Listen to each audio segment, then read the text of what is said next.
sepanjang ini 70,6%, 70,6%, 70, ya secara rata-rata sama, hanya ketutup itu garis hitamnya sama. Dan itu adalah TPAK tertinggi selama belasan tahun terakhir. Nah, hanya saja tingkat pengangguran itu definisinya adalah jumlah penganggur, berarti dibandingkan dengan angkatan kerja. Jadi orang yang sekolah, kuliah, ibu rumah tangga, putus asa cari kerja nggak masuk hitungan.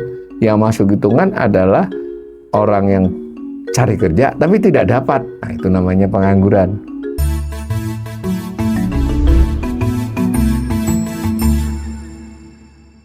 Salam cerdas, ibu bapak, saudara-saudara yang saya hormati. Berjumpa kembali dengan saya di kanal Awali Rizki dalam sesi asesmen ekonomi. Asesmen saya kali ini menyoroti kondisi terkini dari ketenagakerjaan Indonesia. Sumber datanya adalah dari Badan Pusat Statistik. Nah, tentang ketenagakerjaan ini memang BPS rutin ya merilis, mempublikasi hasil dari kegiatannya yang disebut sebagai Survei Angkatan Kerja Nasional, Sakernas. Nah, kali ini termasuk luar biasa ya, karena ini ada kondisi November yang disajikan bulan lalu ya. Jadi kondisi yang disajikan November, surveinya di bulan November. Jadi mulai tahun 2025 itu memang Sakernas ini direncanakan 4 kali ya, berarti setiap 3 bulan. Hanya saja pada tahun 2025 baru sempat 3 kali. Kita tidak tahu nanti apa 2026 ini akan bisa 4 kali. Nah, sebelumnya kita sudah pernah membahas Sakernas itu survei yang dilakukan oleh BPS, fokus pada data sosial ekonomi yang terkait dengan indikator ketenagakerjaan. Jadi informasi mengenai partisipasi, jumlah orang angkatan kerja maupun pekerjaan dan seterusnya ya. Nah, Sakernas ini dulu awalnya waktu BPS masih belum berkembang seperti sekarang ini, itu bergabung dengan Susenas ya dalam satu survei. Maksudnya dia di respondennya sama itu, jadi petugasnya sama untuk mendatangi, namanya Survei Sosial Ekonomi Nasional, hanya formnya yang diisi itu beda. Kita sudah di kanal ini berulang kali membahas kalau Susenas itu nanti kaitannya dengan angka kemiskinan dan ketimpangan ya, Gini rasio. Begitu juga menghasilkan informasi tentang pola pengeluaran penduduk dan seterusnya. Nah, Sakernas ini dianggap penting untuk disendirikan. Nah, semula dulu mulainya itu dipisah tahun 86 ya. Jadi 86 itu 1 kali setahun sampai tahun 93 ya. Sekali, lalu sempat dilakukan tiap tahun lah, bukan ya, berganti-ganti ya, pernah setahun sekali, pernah setahun 2 kali atau 4 kali. Nah, tahun 95 tidak dilakukan. Menurut info dulu pernah tiap 3 bulan, lalu tiap tahun. Dan yang paling lama adalah yang selama ini 2005 sampai 2024. Selama kurang lebih 20 tahun itu tiap bulan Februari dan Agustus surveinya, sedangkan informasinya 2 atau 3 bulan kemudian. Nah, baru tahun 2025 kemarin semula untuk 4 kali 3 bulan lagi. Kita nggak ada informasi ini apa 2026 3 bulan lagi, tiap 3 bulan maksudnya. Hanya saja tahun lalu Mei-nya batal. Nah, yang penting diketahui pada waktu Februari dan Agustus, waktu surveinya Februari itu sampelnya 70 sampai 75 ribu. Sedangkan di Agustus 300 sampai 350 ribu. Kebalikan dengan Susenas ya. Susenas yang banyak di Maretnya. Karena itu biasanya analisis yang biasa lebih banyak hal detailnya itu adalah atas data kondisi Agustus ya. Nah, sementara tambahan rencananya ini ada informasi Februari 2025 76.800, nah Agustus 307.000. Nah, November yang dilakukan kemarin tuh hanya 19.200. Nah, jadi kalau Februari itu representasi provinsi, Agustus itu hanya kabupaten kota, lalu kalau November itu hanya ya bisa dikatakan bisa dipertanggungjawabkan untuk data nasional saja. Nah, kemarin itu dipublikasi tanggal 5 Februari ya untuk survei yang bulan November. Nah, sebagaimana biasanya untuk hal yang penting ini ada jumpa pers, ada paparan dari pejabat BPS, kepala atau yang mewakili, lalu ada berita resmi statistik, newsletternya BPS. Nah, ini saya sajikan dari bahan paparan. Inilah yang merupakan bisa dikatakan informasi yang menyeluruh ya terhadap hasil Sakernas itu. Nah, di situ disebutkan kondisi untuk November jumlah penduduk usia kerja, itu paling atas bundar ya. Nah, siapa itu? Mereka yang usianya 15 tahun ke atas. Jumlahnya 218,85 juta orang. Terdiri dua kelompok, dibagi menjadi dua kelompok. Kelompok yang disebut angkatan kerja dan kelompok yang disebut bukan angkatan kerja. Bedanya di mana? Angkatan kerja adalah yang usia kerja tadi, ya, yang masuk ke dalam pasar tenaga kerja. Masuk pasar itu artinya cari kerja. Kalau dapat dia disebut bekerja, kalau tidak dapat dia disebut pengangguran. Nah, ada dua kelompok lagi kan. Nah, yang tadi tidak masuk pasar kerja itu, bukan angkatan kerja itu bisa sekolah, kuliah, ibu rumah tangga atau sebab-sebab lain yang membuat dia memang tidak cari kerja. Jadi kalau orang kondisinya tidak cari kerja, tidak berusaha sama cari kerja itu sebetulnya tidak nambah pengangguran ya. Karena nanti angka pengangguran itu dihitung dari jumlah orang yang menganggur dikaitkan dengan angkatan kerja. Nah, nanti kita lihat. Di antara yang bekerja juga macam-macam. Ini kira-kira gini gambarannya. Gambaran garis besarnya. Nah, salah satu perhatian yang mesti dicermati terutama untuk kurun misalnya belasan tahun gitu supaya kita lihat polanya itu adalah seberapa banyak yang masuk pasar kerja tadi ya, cari kerja, angkatan kerja. Ada indikator namanya itu. Jadi orang yang cari kerja dibandingkan dengan penduduk usia kerja namanya partisipasi angkatan kerja. Ini media jarang sekali memberitakan ya, tapi kanal ini entah yang keberapa kalinya mengingatkan ini adalah hal yang penting sebenarnya. Nah, BPS juga dalam paparannya tidak terlalu banyak menekankan. Ini kalau digambar. Nah, jadi kalau di sini partisipasi angkatan kerja itu adalah 155,27 dibandingkan dengan 218,85 juta. Nah, di sini nggak disebut nih persentasinya. Tapi saya olah persentasinya atau di newsletternya ada angkanya. Nah, itu adalah 70,59%. Ya kan?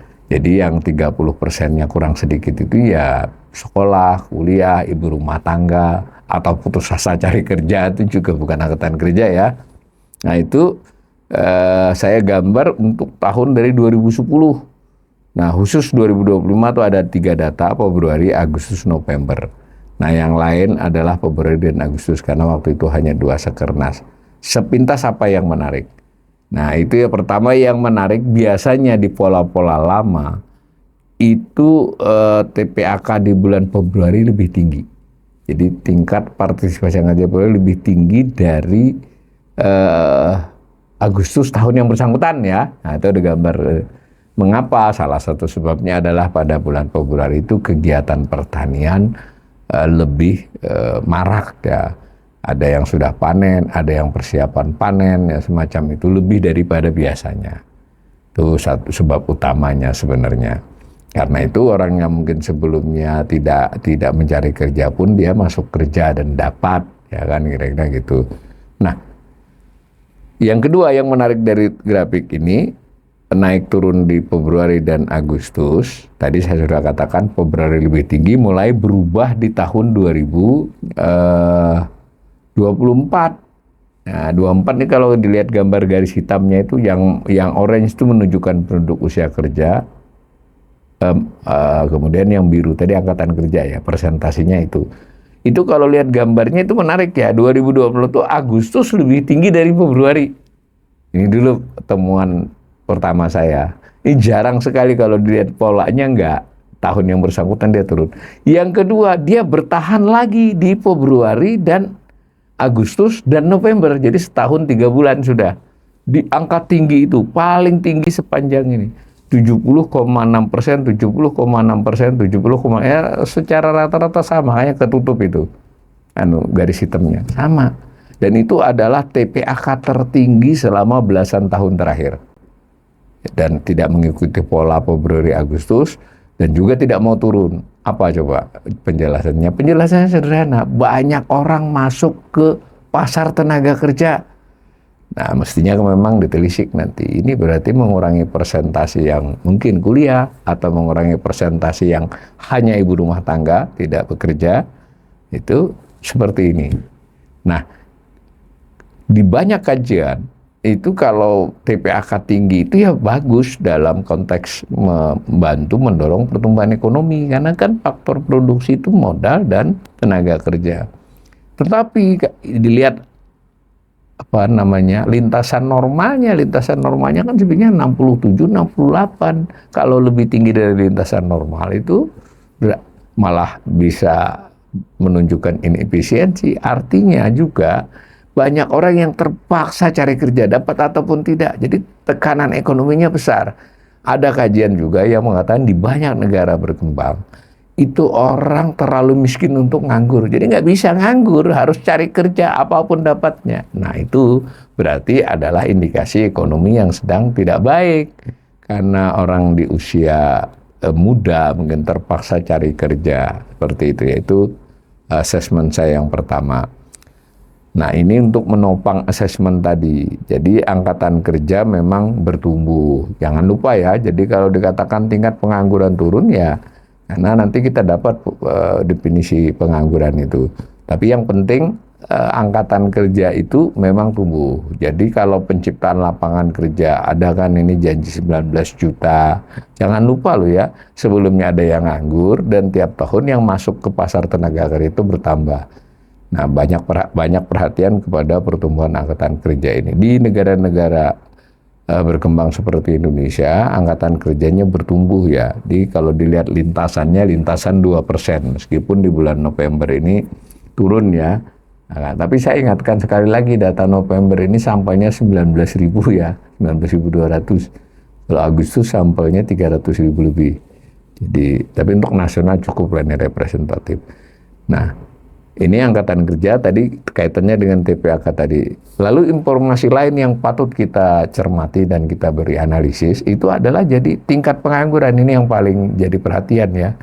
Nah, hanya saja tingkat pengangguran itu definisinya adalah jumlah penganggur, berarti dibandingkan dengan angkatan kerja. Jadi orang yang sekolah, kuliah, ibu rumah tangga, putus asa cari kerja nggak masuk hitungan. Yang masuk hitungan adalah orang yang cari kerja tapi tidak dapat. Nah, itu namanya pengangguran. Nah, ini kalau dilihat ini, yang orange itu menggambarkan jumlahnya, yang biru menggambarkan tingkat penganggurannya, persentasenya. Nah, kalau berdasarkan data ini, di bulan November ini yang menganggur 7,35 juta orang. Persentasinya atas total angkatan kerja 4,74. Nah, sedangkan data-data yang saya gambar itu khusus bulan Agustus. Februari tidak saya ikutkan. Mengapa saya ulangnya? Alasannya untuk analisis, biar kita lihat pola di mana sampelnya pada waktu itu lebih banyak dari Februari. Kalau dilihat ini kan kelihatan nih, bahwa memang trennya itu turun di 11 tahun terakhir ya. Tetapi perhatikan, turunnya yang jumlah tidak banyak. Jadi malah naik kalau sebelum November ini. Jadi 7,24 juta orang yang nganggur di Agustus 2014. Di Agustus 2025 justru bertambah menjadi 7,46 juta. Turun sedikit di November, 7,35. Berarti kan masih lebih banyak daripada di bulan Agustus 2014. 11 tahun jumlah penganggur itu nggak berkurang, bertambah meskipun sedikit. Tingkat penganggurannya turun karena persentasi terhadap angkatan kerja. Tadi kan kita sudah punya info angkatan kerja bertumbuh. Jadi ya kalau pemerintah ya memang kalau mengumumkan lebih cenderung tingkat pengangguran. Tapi umpama kita melihatnya dari sisi kewajiban negara yang diamanatkan oleh konstitusi Undang-Undang 45 tiap warga negara berhak memperoleh pekerjaan, sebenarnya kita harus fokus kepada orangnya juga, jumlahnya, nggak hanya persentasinya, itu ya. Jadi kita berat ini, jadi urusan nganggur ini berat. Dan di samping itu ada masalah lagi nanti, bahwa definisi kita tentang bekerja itu terlalu mudah. Jadi bekerja itu ketika disurvei di Sakernas tadi, dia itu ditanya tentang kegiatan minggu lalunya. Kalau dia bekerja lebih dari 1 jam dalam seminggu di minggu lalu, itu masuk bekerja. Apa itu? Mereka bisa menghasilkan dari pekerjaannya yang minimal 1 jam itu. Tetapi bisa juga dia membuat orang lain menghasilkan. Tetap juga dihitung bekerja. Namanya pekerja keluarga atau pekerja tak dibayar. Jadi definisinya itu terlalu ringan ya. Tapi juga nggak bisa disalahin. Itu ada acuannya ILO ya, dari ILO. Tapi kita sebetulnya kalau negara makin maju dia harusnya keluar dari definisi itu. Definisi kan di banyak negara ada yang 35 jam, ada yang 42 jam, 35 lah yang standar. Dan ada tambahan juga terkait dengan imbalan ya. Kita kan di imbalan mau kita kerja di bayar 1.000 perak juga, kalau kita kerja kalau kita di survei ya kita kerja. Ya, bahkan nggak dibayar tadi masuk. Kalau gitu misalnya bantu orang tua, bantu keluarga, jaga toko misalnya, jaga warung, ya tidak dibayar, itu dimasuk bekerja. Nah, dalam paparannya BPS juga memberi informasi tentang tadi ya, disebutnya kalau orang ada istilahnya pengangguran terbuka, itu berarti sama sekali nggak bekerja. Lalu ada juga orang yang bekerja di bawah 35 jam seminggu. Nah, itu disebut pekerja tidak penuh. Jadi kalau dia 6 jam, misalnya dia hanya bekerja Sabtu, Minggu gitu, untuk apa? Jaga keamanan atau ya bantu jualan, tapi digaji ya, ataupun tidak digaji keluarga. Nah, itu namanya pekerja tidak penuh. Ada informasinya. Yang kiri ini sama dengan yang tadi saya lebih panjang, ini dari paparan. Yang kanan ini untuk memberi informasi pekerja penuh dan tidak penuh. Ya betul, yang penuh itu lebih banyak, masih mencapai 67,94%. Tapi kalau dibaca terbalik juga bisa. Jadi yang tidak penuh juga 30% kan. Jadi dari yang bekerja tadi 155 jutaan kurang lebih, itu 30%-nya nggak sampai 35 jam sehari, tapi jam ini hanya satu ukurannya. Ojol mungkin bekerjanya lebih dari 35 jam ya. Jadi ini indikasi untuk hal-hal tertentu. Nah, kemudian kalau digambar, nah jadi begini nih, pekerja tidak penuh. Nah, tadi saya dari data tadi si Novembernya tadi tidak penuh ini 32,06%. Kalau gambar saya itu khusus bulan Agustus ya. Jadi ini juga menarik ya, karena di beberapa tahun terakhir angkanya di atas 30%. Nah, di antara mereka yang tidak penuh itu, tidak sampai 35 jam itu, ada yang masih pengen sebetulnya kerja, nambah jam kerja atau nambah pekerjaan lain. Nah, itu namanya setengah pengangguran. Itu 7,80, 11,56 juta. Tapi ada yang memang paruh waktu ya, maunya bekerja segitu, 35,86. Jadi yang setengah pengangguran ini biasanya yang dianalisis ya. Nah, bagaimanapun tidak penuhnya meningkat ya, atau sekurang-kurangnya tetap tinggi. Ini meningkat kalau gambarnya yang orange. Nah, kalau setengah pengangguran ini, nah setengah penganggurannya sampai 2025 bulan Agustus juga masih tinggi. Jadi 7,918 itu lebih tinggi dari zaman dulu. Jangan lihat COVID ya. Pas COVID itu kan coba lihat 10,19%, 8,71%. Jadi belum pulih kita, belum ke tingkat pra-COVID untuk setengah penganggur. Setengah penganggur mereka bekerja kurang dari 35 jam dan masih cari pekerjaan. Nah, gambar ini yang biru untuk totalnya, untuk yang laki-laki dan perempuan digambarkan kalau hitam dan orange ya. Jadi yang perempuan itu lebih rendah, karena mungkin yang perempuan ini memang tidak penuh tapi tidak cari, jadi dia tidak setengah pengangguran. Tapi bagaimanapun grafik ini untuk menunjukkan kondisinya belum pulih seperti pra-COVID untuk soal pekerjaan ya, setengah pengangguran. Tapi kalau pengangguran tadi persentasinya sudah lebih baik dari pra-Covid, tapi jumlah penganggurnya lebih buruk dari pra-Covid. Ya.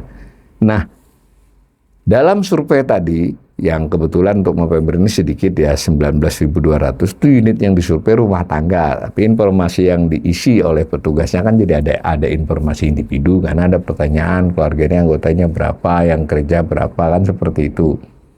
Nah, itu yang bekerja, tadi kan di atas tadi yang bekerja jumlahnya 147,91, sedangkan angkatan kerjanya sekitar 155 juta ya.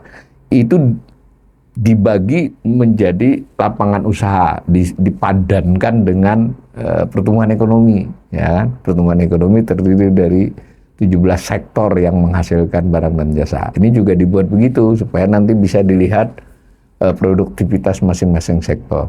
Mungkin timbul pertanyaan para pemirsa, bagaimana kalau orang yang kerjanya lebih dari satu, ya toh? Banyak orang kan kerjanya lebih dari satu. Mohon maaf, ini misalnya dia adalah security, jaga malam, tapi juga ngojol misalnya. Nah, itu ada standarnya. Jadi BPS kalau mencantumkan di dalam ini hanya satu bisanya. Kalau dia lebih dari satu, dua atau tiga, maka dicek ya, mana yang dia menghasilkan lebih banyak. Itu disebut pekerjaan utama. Nah, kalau ternyata menghasilkannya yang kurang lebih sama, maka jam kerjanya 2 itu diukur. Dia lebih lama bekerja yang di mana? Diputuskan. Biarpun dia punya 3 pekerjaan, dia lebih merupakan petani misalnya kan, karena dia meskipun dia ngojol selain bertani atau dia bantu-bantu apa kalau, tapi karena berdasarkan data dia pekerjaan utamanya petani. Jadi karena itu si 147,91 juta ini tersebar di 17 sektor. Ini gambarnya. Yang paling banyak masih pertanian.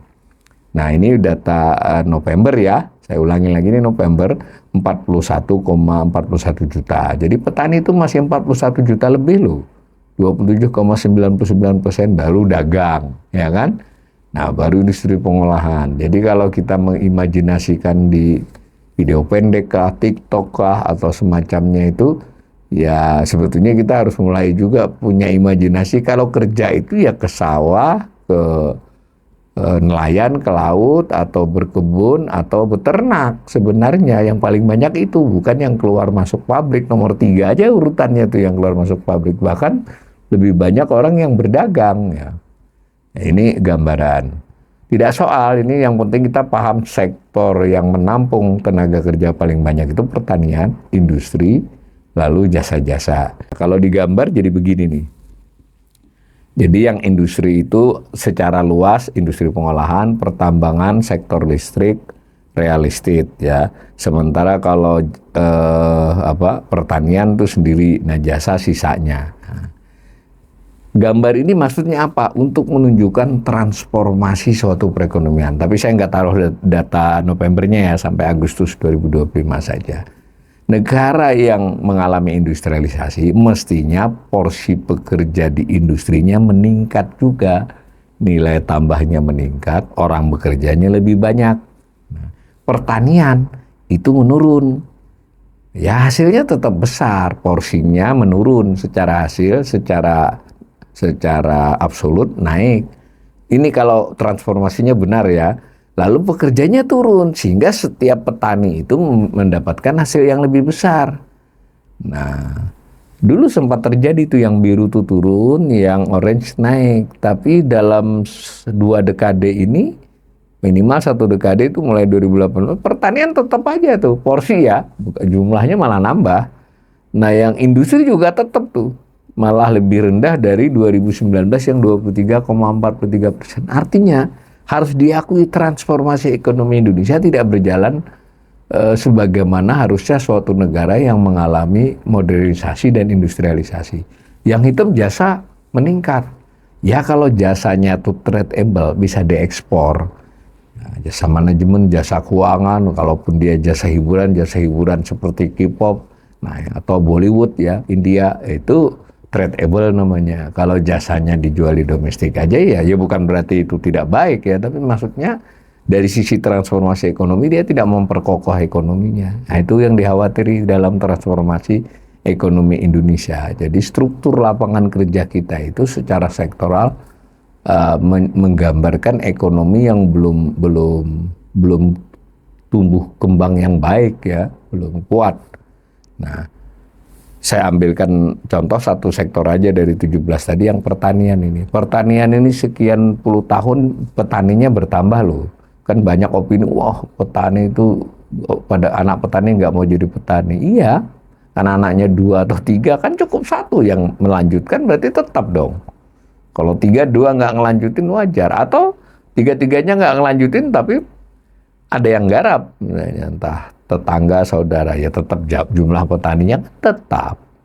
Nah, ini tetap nih jumlah petani. Persentase turun dia.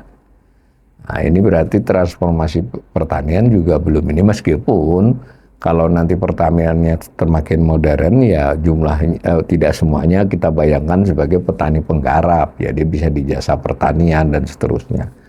Nah lalu si orang keluarga yang disurvei tadi lalu mereka olah oleh BPS berdasarkan individu, dia kerja di mana kan, di lapangan usahanya apa, lalu juga orang yang sama statusnya sebagai apa di tempat kerjanya. Misal ketika disurvei, oh dia ini punya kerja di warung tenda ya, lesehan makanan gitu ya kan. Ditanya dia bosnya atau dia yang ikut kerja kan jadi beda kan. Ataupun industri ya rumahan atau perusahaan menengah lah atau perusahaan kecil yang 20-30 orang ya kan, dia bisa sebagai buruh bisa sebagai pengusahanya. Nah itu kira-kira gitu. Status usaha menurut BPS tadi dikelompokkan menjadi 7 ya. Kalau tadi pekerjaan 17 lapangan usaha. Sebenarnya ada satu lagi berdasarkan dia itu sebagai profesional ahli atau apa, tapi saya tidak lihat datanya kurang meyakinkan. Saya pakai ini saja, yang ini yang paling sering dianalisis. Nah lalu orang itu ada yang sebagai buruh, karyawan, pegawai. Di sini termasuk TNI Polri ya, pegawai negeri. Berarti ini definisinya dia bekerja pada satu majikan ya. Majikan ini ya bisa perusahaan kan, kalau bisa juga negara.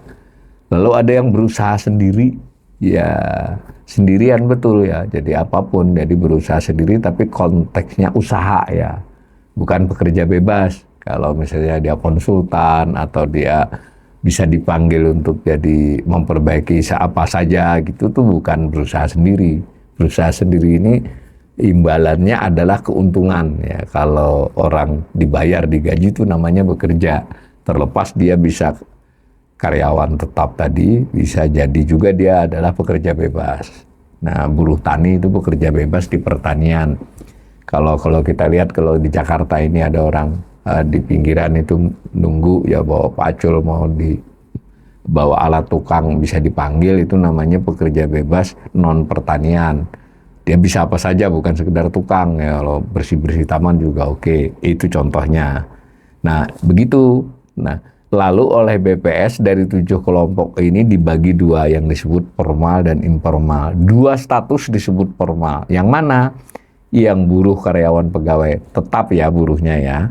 Dengan yang berusaha tapi dibantu buruh tetap. Ya itu pengusaha menengah atas ya. Ya, karena kalau dibantu buruh tetap tuh berarti buruhnya itu kan sudah diikutkan BPJS, harus mengikuti aturan ketenagakerjaan UMP dan seterusnya. 2 kelompok ini disebut pekerja formal. Yang lain berusaha sendiri dibantu buruh tidak tetap, ya warungan atau industri rumahan gitu kan. Nah itu tapi pengusahanya bukan pekerjanya. Nah, itu berusaha dibantu buruh tidak tetap. Lalu ada pekerja bebas tadi. Lalu nah itu ada pekerja keluarga tidak dibayar. Saya sudah ingatkan tadi.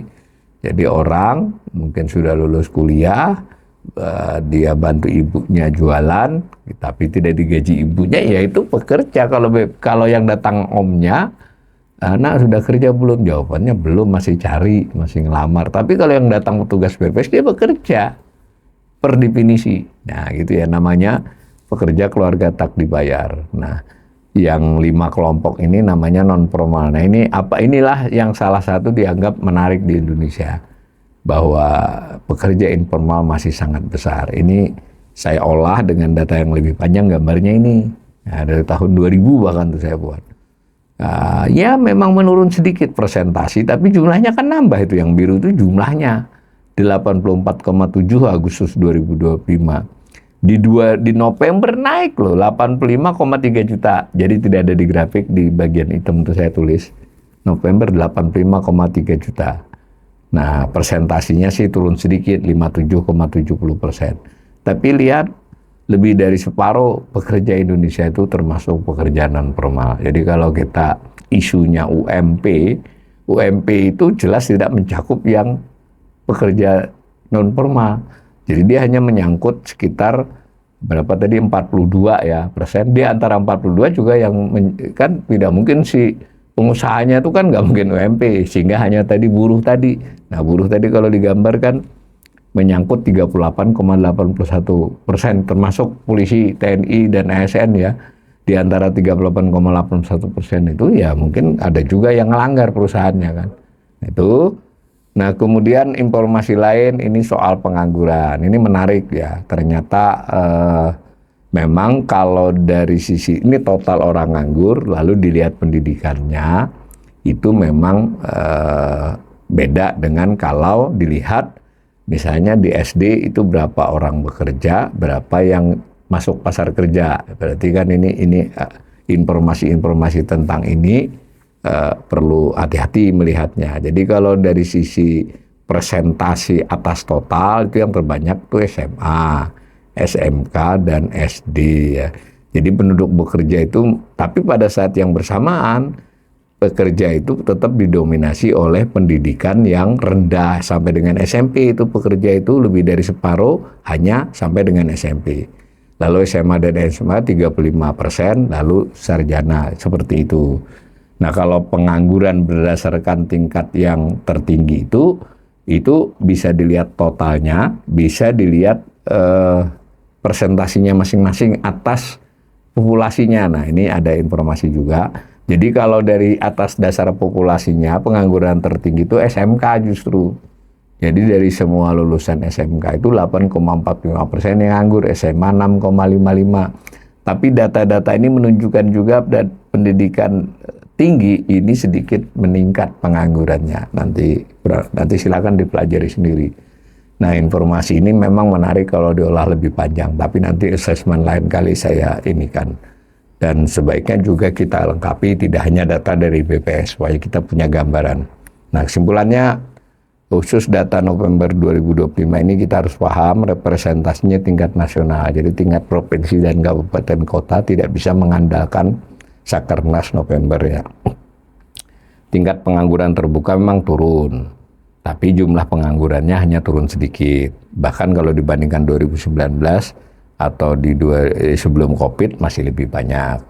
Nah tadi saya sudah katakan TPAK masih tinggi, artinya orang terpaksa bekerja. Pekerja masih didominasi oleh pendidikan rendah. Pengangguran pendidikan tinggi di November ini lebih tinggi dari tingkat pengangguran umum. Jadi sarjana ke atas yang nganggur itu bertambah. Nah dan yang tadi saya tidak gambarkan slide-nya, kaum muda penganggurannya masih tinggi di kisaran 18-19%. Jadi di antara yang bekerja itu yang muda masih kalah dengan yang muda itu 15 sampai 24 tahun ya. Jadi 15 sampai 19, 19 sampai 24 dijumlahkan.